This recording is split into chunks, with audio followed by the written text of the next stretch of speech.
नमस्कार साथियों।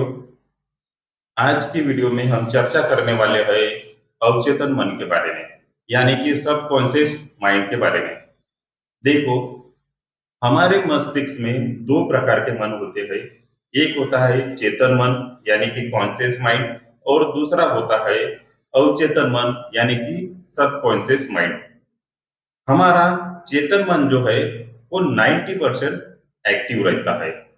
हम जो भी कार्य करते हैं, अभी जो मैं बात कर रहा हूँ, तो ये मेरे चेतन मन के द्वारा कर रहा हूँ। तो हमारा ये जो चेतन मन है वो 90% एक्टिव रहता है, और हमारा अवचेतन मन जो है वो 10% ही एक्टिव रहता है। और हमारा अवचेतन मन ही है जो हमारे सपने है, जो हमारा गोल है, उसे अचीव करने का काम, उसे पूरा करने का काम हमारा अवचेतन मन करता है। चेतन मन के द्वारा हम कोई भी सही डिसीजन नहीं ले पाते। कोई भी सकारात्मक जो सोच है वो चेतन मन के द्वारा नहीं आती है। चेतन मन के द्वारा कोई भी इम्पॉसिबल काम पॉसिबल नहीं कर सकते। ये सब काम जो है, जो भी इम्पॉसिबल काम को पॉसिबल करना है, या अपने गोल हो, अपने सपने हो, उसे पूरा करना है, तो ये हमारे सबकॉन्शियस माइंड के द्वारा ही किए जा सकते हैं। हमारे अवचेतन मन में बहुत शक्ति होती है, और इस अवचेतन मन के द्वारा ही बड़े से बड़े असंभव कार्य भी संभव होने लगते हैं। देखो, हमारे मन में 1 मिनट में 25 से 30 विचार आते हैं, और दिन भर में असंख्य विचार आते हैं। और उन असंख्य विचारों में जो 90% विचार होते हैं वो हमारे किसी काम के नहीं होते हैं। और दिन भर में जो 10% विचार जो आते हैं, जो सकारात्मक होते हैं या आवश्यक होते हैं, वही विचार हमारे काम के होते हैं। और वही जो 10% विचार है सकारात्मक और आवश्यक, वो विचार हमारे सबकॉन्शियस माइंड की वजह से आते हैं। बाकी जो विचार होते हैं वो हमारे चेतन मन की वजह से आते हैं। तो दिन भर में हमारे माइंड में 4 प्रकार के विचार अवश्य आते ही है। ये 4 प्रकार के विचार हर मनुष्य को आते हैं। तो उनमें से पहला है व्यर्थ विचार, दूसरा है नकारात्मक विचार, तीसरा है आवश्यक विचार, और चौथा है सकारात्मक विचार। ये जो तीसरा और चौथा जो पॉइंट है, आवश्यक विचार और सकारात्मक विचार, वही विचार हमारे अवचेतन मन के द्वारा हमारे मन में आते हैं। और वही 10% जो विचार है, वही हमारे जीवन को आगे लेके जाते हैं। जैसे कि आपके जो भी कोई सपने हैं, जो भी कोई गोल है, उसे अचीव करने का काम हमारा अवचेतन मन करता है। उसे पूरा करने का काम हमारा अवचेतन मन करता है। अवचेतन मन बहुत भोला होता है। उसे हम झूठ बात भी बोले तो वो उसे सच मान लेता है, और सच बात को भी सच मान लेता है। और कोई बात हम इमेजिन कर रहे हैं, तो वो इमेजिनेशन वाली चीजों को अगर बार बार इमेजिन करते हैं, तो हमारा अवचेतन मन उसे भी सच मान लेता है। इमेजिन वाली चीज ऐसी होती है कि वो वस्तुतः वहां पे नहीं होती है, लेकिन हम इमेजिन करते हैं कि वो चीज वहां पे है। लेकिन हमारा अवचेतन मन उसे सच मान लेता है। हमारे अवचेतन मन को समझने के लिए मैं छोटी सी एक स्टोरी सुनाऊंगा। एक गांव में दो दोस्त रहते हैं। वो एक दिन फैसला करते हैं कि हम चलो जंगल सफारी के लिए जाएंगे। और वो एक दिन जंगल सफारी के लिए निकलते हैं, जंगल घूमने के लिए निकलते हैं।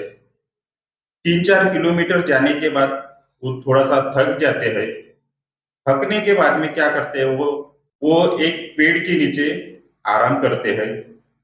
थोड़ी देर के बाद में उन लोगों को नींद आती है। नींद आने के बाद में एक दोस्त को एक चूहा काट लेता है, और उसी समय में दूसरे दोस्त को एक जहरीला सांप काट लेता है। जिसको चूहा काटता है, वो बैठ कर देखता है कि उसे एक बिल में सांप जाते हुए दिखता है। वो सोचता है कि मेरे को जहरीले सांप ने काटा है। जिसको चूहे ने काटा है, वो ऐसा सोचता है कि मेरे को जहरीले सांप ने काटा है, और वो अपने दूसरे दोस्त को बताता है। दूसरा दोस्त उठकर देखता है तो उसे एक बिल में चूहा जाते हुए दिखता है। उसे लगता है कि मेरे को भी कुछ कुछ ना कुछ काटा है, तो मेरे को चूहे ने काटा होगा और इसे भी चूहे ने काटा होगा। जिस दोस्त को सांप ने काटा है, वो दूसरे दोस्त को समझाता है कि देखो भाई, तेरे को सांप ने नहीं काटा है, तेरे को चूहे ने काटा है, और मैंने चूहा जाते हुए देखा है। जिसको चूहे ने काटा है वो बोलता है कि नहीं, मेरे को सांप ने काटा है और मैंने सांप को बिल में जाते हुए देखा है। जिसको सांप ने काटा है वो अपने दोस्त को समझाता है कि तेरे को चूहे नहीं काटा है, तेरे को चूहे नहीं काटा है। लेकिन जिसको चूहे ने काटा है वो समझाता है कि मेरे को सांप ने काटा है, मेरे को जहरीले सांप ने काटा है। वो ऐसा मान लेता है कि मेरे को जहरीले सांप ने काटा है, और अपने मन में वो डर को अंदर बैठा लेता है। उस डर की वजह से और उन बातों को उसका अवचेतन मन एक्सेप्ट कर लेता है, और 1-1.5 घंटे के बाद में उस दोस्त की मृत्यु हो जाती है। और जिस दोस्त को जहरीले सांप ने काटा था, वो ऐसा मानता है, वो अपने को ऐसे सजेशन देता है कि मेरे को तो सिर्फ चूहे ने काटा था, मेरे को तो सिर्फ चूहे ने काटा था, मेरे को कुछ नहीं होगा।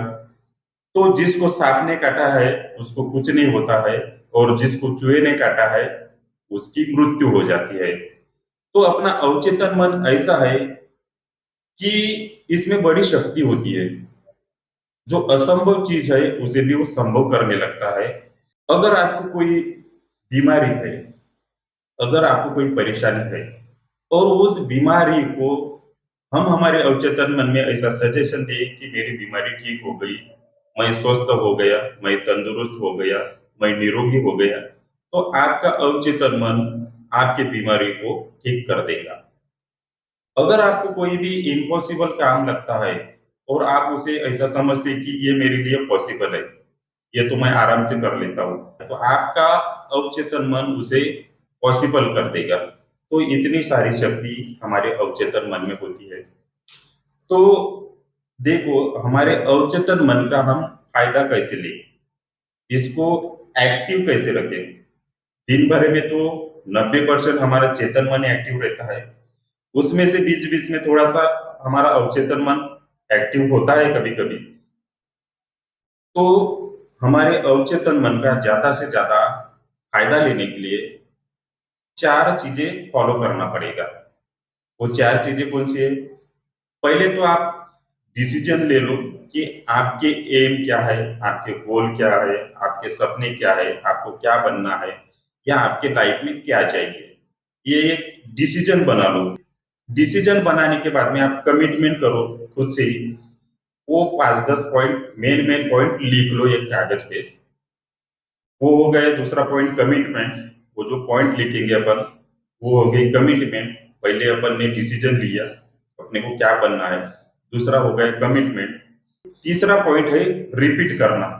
वो जो कमिटमेंट है उसको बार बार उसी समय पे याद करते जाना, खुद को याद दिलाना कि मेरे को ये चीजें मिल गई, मैं स्वस्थ हो गया, मेरा घर बन गया, मेरे पास कार है, मेरे को जॉब मिल गई है, मैं अच्छा पैसा कमा रहा हूँ। तो इस तरह से आपको अपने अवचेतन मन को बार बार याद दिलाना पड़ेगा। तो ये अपना तीसरा पॉइंट हो गया, रिपीट करना। चौथा पॉइंट है डिसिप्लिन, यानी कि अनुशासन। जब आप डिसिप्लिन के साथ ये कार्य करते हैं, डिसिप्लिन में आपको ये कमिटमेंट आपको हर बार याद करना पड़ेगा। आप बोर भी होते हैं, आपको वो कार्य करना, वो याद दिलाना अच्छा भी नहीं लगता, आलस आता है, बुरा लगता है, फिर भी आप डिसिप्लिन के साथ उसे याद करते हैं, बार बार अपने अवचेतन मन को याद दिलाते हैं। तो इन 4 स्टेप को फॉलो करके आप अपने अवचेतन मन को एक्टिव रख सकते हैं, और अपने जो भी एम है, अपने जो गोल है, अपने जो सपने हैं, उन सपनों को आप अपने अवचेतन मन को याद दिलाते हैं, तो एक समय ऐसा जरूर आता है कि आपके सारे सपने सच होने लगते हैं। तो इतनी पावर ये अवचेतन मन में होती है। अवचेतन मन एक बार जिस बात को सच मान लेता है, तो ये ब्रह्मांड भी उसके लिए कार्य करने लगता है। क्योंकि ब्रह्मांड में जो ऊर्जा कार्य करती है वही ऊर्जा हमारे शरीर में कार्य करती है। तो इस अवचेतन मन की वजह से ही वो ब्रह्मांड हमारे लिए ऐसे सिचुएशन बना देता है कि हमारे जो काम है वो बनने लगते हैं। तो इस तरह से अपना अवचेतन मन काम करता है। और हमारे अवचेतन मन को ज्यादा एक्टिव रखने के लिए, ज्यादा सकारात्मक रखने के लिए आपको प्राणायाम करना बहुत जरूरी है। उनमें से कपालभाति और अनुलोम विलोम तो बहुत ही जरूरी है इसे करना। दूसरा, आप सूर्य नमस्कार करो, योगासन करो थोड़ा सा। उसके बाद में आप हस्त मुद्राएं करो। हस्त मुद्रा में आप कुंडलिनी मुद्रा करो, आप काली मुद्रा करो, आप समान मुद्रा करो, आप ज्ञान मुद्रा करो। ये कुछ मुद्रा ये है जिसका आप अभ्यास करते हैं तो आप अपने मन को सकारात्मक रख सकते हैं। और इन मुद्राओं की वजह से आपकी कई सारी बीमारियों को भी आप बिना किसी पैसे को खर्च किए, आप बिना किसी डॉक्टर के पास जाए, आप अपने बीमारियों को भी स्वस्थ कर सकते हो, ठीक कर सकते हो। तो इस तरह से आपको करना है। अगर आपको ये जानकारी अच्छी लगती है तो प्लीज हमारे वीडियो को लाइक कर दीजिए, और ऐसे ही इंटरेस्टिंग वीडियो देखने के लिए प्लीज हमारे चैनल को सब्सक्राइब कर दीजिए। फिर मिलता हूँ अगले वीडियो में, तब तक के लिए अपना ख्याल रखिए। धन्यवाद। जय हिंद, जय भारत।